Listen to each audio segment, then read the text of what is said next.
The NFL season is one game away from wrapping up in a tiny bow.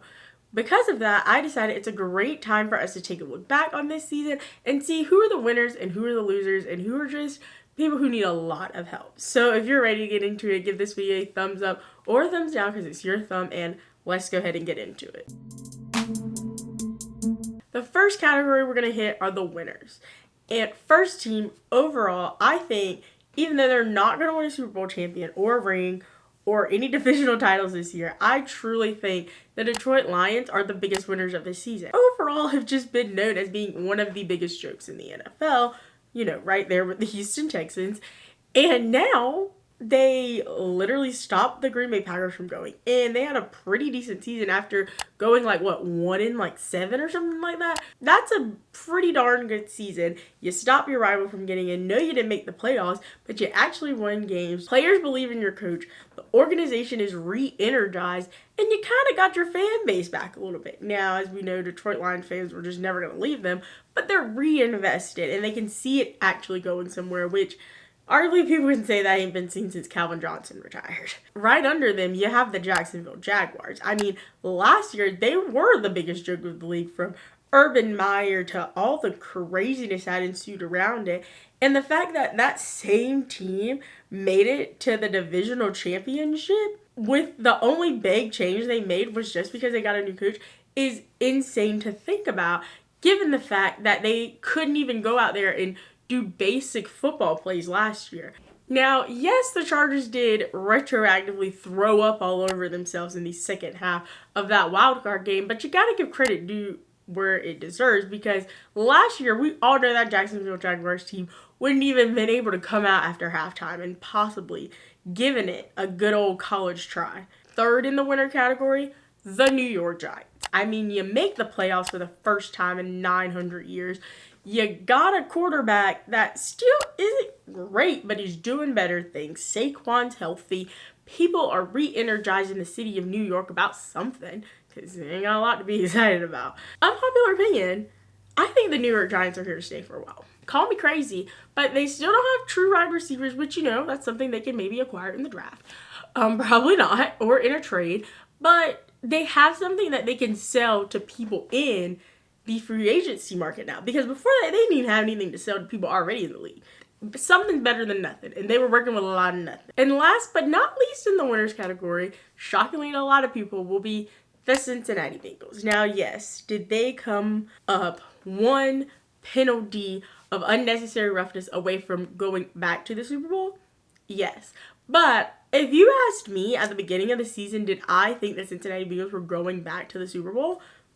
I would have bet $100 that answer would have been no. They were able to keep that same energy, and so I think now we really need to be looking at the Cincinnati Bengals when it comes to that AFC top dog conversation, because previously it was single-handedly handed over by the Chiefs, and then it was between the Chiefs and the Bills, and now I think we really need to be looking at, the Chiefs and the Bengals if we're keeping it a buck. Next category up is the losers. And now, when I say losers, I don't mean this season was a waste, game time is over, you need to start looking around. But I'm saying people are on the chopping block this offseason, and definitely next offseason if it has the same end result for these teams. And first one up will be the Buffalo Bills, as this is 3 seasons in a row. You came out, had a great regular season, and then kind of threw up all over yourself in the postseason when it mattered most. They should not have lost that game to Cincinnati.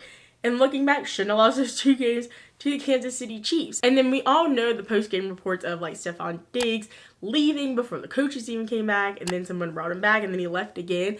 We don't know. I've never played the game of football for a living before a day in my life. Never will. Is that best friend, buddy relationship between him and Josh Allen broken? No. But people around that organization, it's time for them to start getting frustrated. 3 years in a row and nothing to prove for it. And another team that probably should have gotten farther than they did is our good old friends, America's team, the Dallas Cowboys. On the offensive side, you might be saying, are they really that good? Which I agree.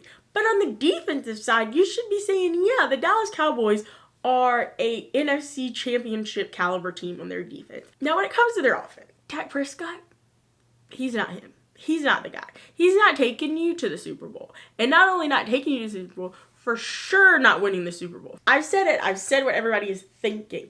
But what I know, and what you probably know too if you know anything about the Dallas Cowboys, is Jerry Jones is not going to sit here and be wrong. That's why Tony Romo stayed there for so long. Like, he's not going to be wrong about choosing the wrong guy. So if you're a fan out there, you just need to sit down and be happy with having a really good regular season or a pretty mid-tier regular season and just knowing that you're going to have a lot of free time in January. A lot of free time in January. And under that same boat of being good but not showing anything for it, you have the old Minnesota Vikings as, again, another storyteller's time. You got a great quarterback. Great is a big word for Kirk Cousins. I'm going to say an above average, really good quarterback in Kirk Cousins. You got Justin Jeffries. You got a power defense. But again, nothing to show for it. Like, you just kind of threw up all over yourselves going into the wild card game, and just being good in the regular season is great and all, but okay, you get the first, you get that high seed, you get to host a game, but then you still lose the game. Like, it doesn't, like, what good is it doing to be a regular season champion? Because, again, they don't hand out banners for that, unfortunately. Because a lot of people would be excited about that if they were handing out banners for that. In the last category, I call the unserious franchises. These are just people who I don't believe they would like to win football games or be considered a high caliber program. Number one, the Colts. I mean, where do I even start? You got Matt Ryan to be your starting QB. Matt Ryan is 75 years old. Never was that great of a quarterback when he was 25 years old. And now you think he's going to just magically wake up one day and lead your entire organization to a Super Bowl win? I know 2023, the girls on TikTok are saying it's the year to be delusional, but we got to be a little bit serious when it comes to our NFL franchises operation. And then you put in Sam Ellinger for like one game. He did pretty good, but I mean, it wasn't that great. And then you're like, oh, let's go back to Matty Ice. What? And then even looking back to last year when they literally, all they had to do was beat the Jacksonville Jaguars to get into the playoffs, and they couldn't even do that. And we're not even going to get on the topic of them hiring who they hired in the middle of the season. We're not even going to get on that. So it just further proves that y'all just are here just to be here. You don't really want to do anything, which is fine, which is great, because sometimes showing up for attendance is the way. Next up, Arizona Cardinals. And they are mostly an unserious franchise in my eyes, because you fired the coach you signed 6 months ago to contract extension. And now you have to pay that man until 2027. That's tying up literally all your funds, even get a half-decent coach coming in for the next 4 years or something like that. So that was just dumb on their part. Like, okay, you had a bad season this year, you had a bad season last year, but you knew that when you signed that man to that contract extension, so you should have just held out just a little bit longer to see maybe something can happen. And last but not least, the Carolina Panthers. And that is solely based on the most recent quote from their owner, who says, I am going to end the old boys club. And then proceeds to hire Frank Wright as their new head football coach. After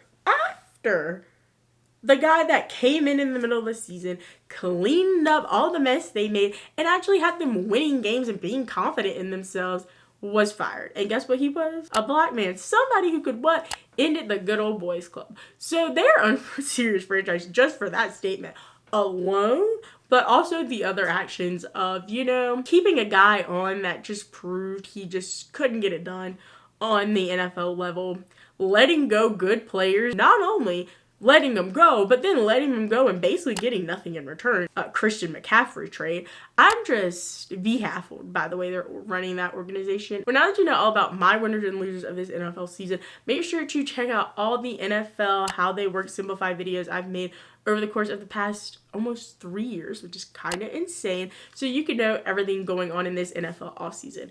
As well as subscribe and hit the bell to be notified every time I post a new video, which are on Mondays at 11 a.m. Eastern Standard Time. And leave me a comment down below telling me who do you think some of the winners and losers are of this 2022 NFL season. Go ahead and give this video a thumbs up or a thumbs down, because it's still your thumb. And remember, don't be afraid to join the convo.